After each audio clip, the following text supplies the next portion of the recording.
अस्सलाम वालेकुम प्यारे पाकिस्तानी। उम्मीद आप जाओगे खुश होंगे या खुश रहने की कोशिश कर रहे होंगे। है मेरे प्यारे हमवतनों, प्यारे पाकिस्तानियों, आपको मैं क्या कहूँ। आप सादा हैं, बिल्कुल सादा हैं, या बेवकूफ़ी की हद तक सादा हैं, या बुज़दिल हैं, या डरपोक हैं। क्या आपको अपनी ताकत का पता नहीं कि सदियों की ग़ुलामी है। हालांकि मुसलमान कौम तो ग़ुलाम रह नहीं सकती अगर वो मुसलमान है। सोचने की बात है, मुसलमान है कि नहीं मुसलमान है। बड़े दिनों के बाद फिर से मुझे ख्याल आया कि लोग तो कोई उधर कुछ नहीं करने वाले, आके एक डाकू को उन्होंने आप पे मुसलत भी कर दिया है। एक किस्म का आपकी हिम्मत भी जवाब देगी, आपके हौसले भी टूट रहे हैं, और यही वो चाह रहे हैं। आपको सोचना चाहिए कि एक अजदहा, एक खाने वाला जानवर, ये जो है, जो सांप खाते हैं जानदारों को, वो पहले उनको मारते हैं, उनको अपनी जकड़ में पकड़ में लेके मारते हैं, फिर आहिस्ता आहिस्ता निकलते हैं। ये इसी तरह मिलिट्री के इन जर्नैलों ने आप ही के बेटों के ज़रिए, जिनको उन्होंने फ़ौज में भर्ती किया, और उन्हीं के ज़रिए आपका माल भी लूटते हैं, आपको मारते भी हैं, बहू बेटियों की इज़्ज़तों से भी खेलते हैं। जो सोचा जाए इंसानियत के तौर पे तो अपनी ही इज़्ज़तों से खेलते हैं, लेकिन कौम के सूरत में उनको कोई ख्याल नहीं है कि ये कौम हमारी है, और ये इस कौम को भी पता नहीं है कि हमारे बगैर ये कुछ भी नहीं है। जो मर्ज़ी हो, फ़र्द वाहिद तो कुछ भी नहीं होता। लेकिन ये तो सारा ही कंट्रोल, जहाँ भी दुनिया में जाते हैं आपको बताते हैं हम पाकिस्तान से आए हैं ये, और वहाँ पे जाके कहते हैं हमारे पास इतनी आबादी है पाकिस्तान की, इतनी अवाम है। इसका मतलब बताएं, इतनी अवाम है हमारे पीछे, हमारी इतनी फ़ौज है। फ़ौज कहाँ से निकलती है? ये जवान इसी अवाम में से निकलते हैं, और उन्हीं को वो मारते हैं, और उन्हीं को वो डरा के रखना चाहते हैं कि वो हमारे कब्ज़े में रहे। उसके लिए वो दूसरों को लाते हैं जो उनके दलाल हैं। ये जो नवाज शरीफ, ये जो ख्वाजा आसिफ, दूसरे ख्वाजगान और पीपल्स पार्टी, ये जरदारी और ये इन्होंने एक टोपी पहनी हुई है। कोई पीपल्स पार्टी को कुछ कोई भी आज तक अवाम की फलाह के लिए कुछ नहीं कर सकता स्वाय नारे लगा के। एक बंदे ने करके दिखाया 3 साल में, उसको देखो कहाँ पहुँचा दिया।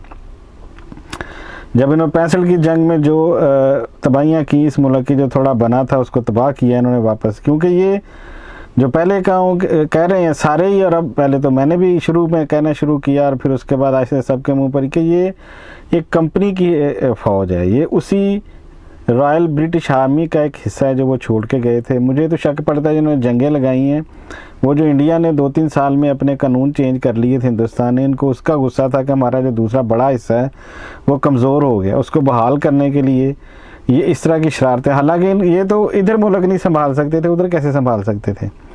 पीछे पॉलिसी यही होती थी, हम यहाँ पे, जैसे ये आखिरी कारगिल की जंग की, हम यहाँ से जंग करेंगे, इनसे छीन लेंगे, और हिंदुस्तान चुप करके बैठा रहेगा। जब वो दूसरे महाजों पे खोलना शुरू करता है, फिर इनकी पी हो जाती है। मैं उस वक्त सुन के कि जब 65 की या 71 की जंगें, या जो भी पाकिस्तान सारा बांग्लादेश तक ब्लैकआउट में होता था, और हिंदुस्तान में 300-400 किलोमीटर के बाद नॉर्मल ज़िंदगी चल रही होती थी। और इन्होंने ये कर के जलील करवाया किसको? पाकिस्तानी कौम को। खुद उन्हीं के दल्ले बन के बैठे हुए हैं आज तक। आजो ये दल्ले हैं बड़ी ताकतों के, इनके दल्ले आगे कौन से हैं? ये जो नवाज शरीफ, जरदारी और इस तरह के कुत्ते बिल्ले हैं। और ये दल्लों के ज़रिए आप लोगों की बहू बेटियों पर अटैक करते हैं, आपका पैसा भी छीनते हैं, आपसे सब कुछ ले जाते हैं जो इनका दिल करता है। महंगाई में कसम पुरसी में आपको ज़िंदा रख के बैठे हुए 70-75 साल से, और अगले भी 170-75 साल तक यही करते रहेंगे। अगर आपने रेजिस्टेंस ना दिखाई, आप ये डरते रहे हम मर जाएंगे, ये कुर्बानी तो देनी पड़ती है आपको। अगर किसी आज़ादी लेके दी किसी ने, या किसी तरह से मिली, उन्होंने जैसे आजकल मार्केट में सस्ती चीज़ बेच देते हैं, उसके बाद उसको जो इस्तेमाल करने वाली चीज़ें हैं वो महंगी बेचते हैं। यही हाल है। आज़ादी तो आपको मिल गई थोड़ी सस्ती, ठीक है, हिंदुस्तान से आते वो भी हमले करवाए, इन्हीं में मिला के सारा मिल के सारों ने साजिशें की, इस तरह की, उन लोगों को लहू लहान किया। लेकिन आज बहसियत मजमूई पाकिस्तान ने को, पाकिस्तानी कौम को इतनी कुर्बानियाँ, जंगें नहीं लड़नी पड़ी जितनी अब लड़नी पड़ रही हैं, और जिस तरह बेदर्दी से इस तरह ये जुल्म कर रहे हैं। और जैसे मैंने बात शुरू में शुरू की थी कि ये कसदहा की तरह आपको जकड़ के बैठे हैं और दबाए जा रहे हैं कि कब इनकी जान निकलेगी। और आप ये उम्मीद कर रहे हैं कि ये हमें छोड़ देंगे, ये कभी भी नहीं छोड़ेंगे। सारी दुनिया में इनके बदमाश हैं, इनके हाथ घूम रहे हैं कि आपके पैसे और ताकत से ये पैसा एक हाथ में इकट्ठा हो के वो उसको गलत रंग में इस्तेमाल करें जब एक आदमी के पास सारी ताकत आ जाती है। इसलिए क्या मैं कहूँ, मैं अभी एक फ़िल्म देखी थी इंडियन पुरानी, उसमें डायलॉग थे, मैं कुछ सुनाऊंगा आपको भी, सुन के तो आपको भी कि वो किस रंग से एक वो इसी टॉपिक पे डायलॉग है।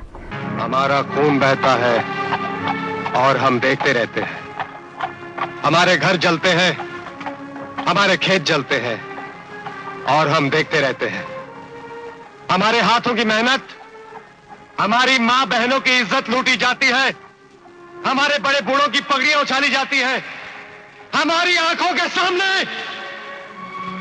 और हम बुज़दिलों की तरह खड़े खड़े देखते रहते हैं। क्या हो गया है हमें? क्या हमारी नसों में खून की जगह पानी बहने लगा है? इस जुल्म के खिलाफ उसमें जोश नहीं खोलता है। राणा प्रताप की कसम, मेरा खून खोलता है। मां भवानी मुझे ताकत दे, मैं इस पाप को मिटा कर रहूंगा। तुम में से कोई मेरे साथ आता है तो अभी आए, वरना ये पीड़ा मैं अकेले उठाने जा रहा हूं। एक बार फिर सोच लो बच्चों, तुम में और उन डाकुओं में क्या फर्क रह जाएगा? बहुत बड़ा फर्क रह जाएगा दादा। वो पाप का बोझ बढ़ाते हैं और हम पापियों का बोझ हल्का करेंगे। कि हमें लूटते भी हैं, मारते भी हैं, छीनते भी हैं, सब कुछ करते हैं, और बहू बेटियों की इज्जत भी इनसे महफूज नहीं है। इसलिए इसको समझें और अपने अंदर हिम्मत पैदा करें। अगर आप सुपर हीरो का इंतज़ार करेंगे या करेंगे कि ये शायद, अल्लाह ताला कहता है उस कौम ने की कभी हालत नहीं बदली गई जो खुद अपनी हालत बदलने के लिए तैयार ना हो।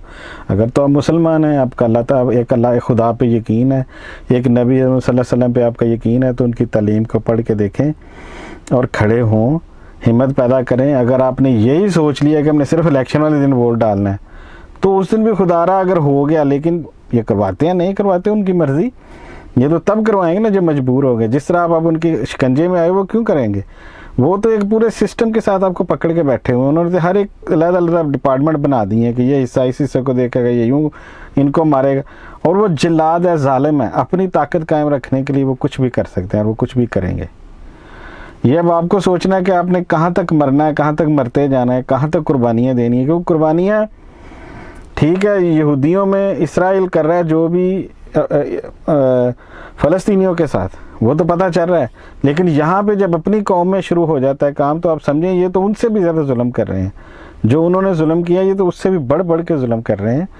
इसलिए जब आपको जब तक आप इंतज़ार कर रहे हैं कि इमरान खान को आखिर लटका ही दें, तो फिर हम कुछ हिम्मत करेंगे, खुदा का खौफ करें।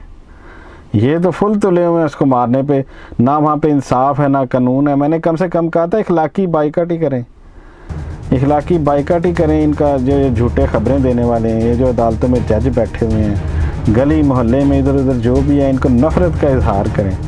इनको बताएं कि तुम रांदा दरगाह हो जाओगे अगर तुमने पहले जनरलों का अंजाम भी देखा जब दज्जाल ने किया, उसके साथ गाने ज़िया के साथ भी तुम्हारा उससे भी बुरा अंजाम होने वाला है। लेकिन मजलूम की सदा कौन सुनता है? स्वाय खुदा के। लेकिन वो भी, उसके भी अपने असूल हैं। जब तक मजलूम आगे से लड़ने को खड़ा नहीं होगा, वो भी उसकी मदद को नहीं आएगा। इसलिए अपने हक के लिए लड़ें तो फिर ही है। यह और बात, आप कौन से हथकंडे इस्तेमाल करते हैं लड़ने के लिए, यह आपने खुद सोचना है। इसके साथ ही मैं अपनी बात आज फिर ख़त्म करता हूँ। खुदा हाफिज़। पाकिस्तान जिंदाबाद, पाकिस्तानी कौम जिंदाबाद।